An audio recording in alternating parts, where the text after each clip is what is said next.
Karena orang tua yang menengah ini ya, dengan mungkin BMW seri 3-nya itu, mereka pikir mereka tahu hal tentang kehidupan. Ketika aslinya they don't know anything, mereka tidak tahu apa-apa dan semua belief sistemnya salah.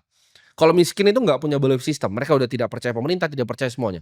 Menengah ini mereka ngerasa, oke, mereka tahu sedikit lah tentang politik. Mereka ngerasa, oke, gue bisa kerja jadi direktur, ini jalannya ya. Gue waktu itu punya PNS, walaupun gaji sedikit, gue berkuasa, gue bisa main di belakang. Jadi anak-anak gue kan gue didik sama persis sama gue.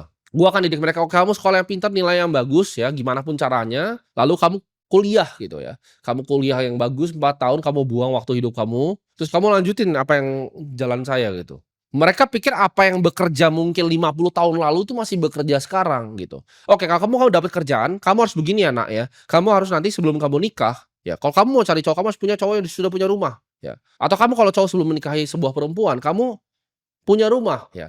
Gaji pertama kamu tabung dalam bentuk KPR, karena ketika nanti 20 tahun rumah kamu entar harganya seperti rumah saya. Padahal mereka nggak ngerti. Mereka nggak ngerti sistem moneter seperti apa, mereka nggak ngerti inflasi seperti apa. Itu ajaran sesat jadinya. Tapi bukan salah mereka, karena mereka kira itu yang bekerja pas 50 tahun lalu. Karena waktu itu rupiah memang dicetak tinggi sekali dan rumah mereka kelihatan jadi mahal, padahal enggak.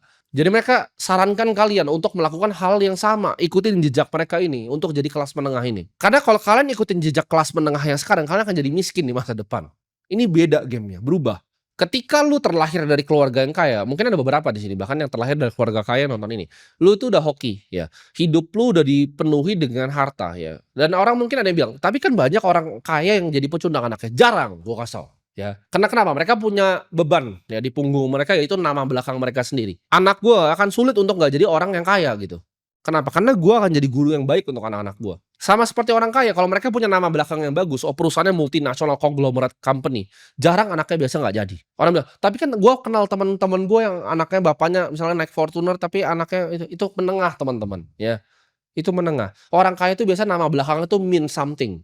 Gua nggak bisa sebut loh nama-nama keluarga di sini, nanti kena gua. Tapi kalian paham apa yang gua ngomong. Mereka punya nama belakang yang harus mereka jaga martabat dan nama baiknya.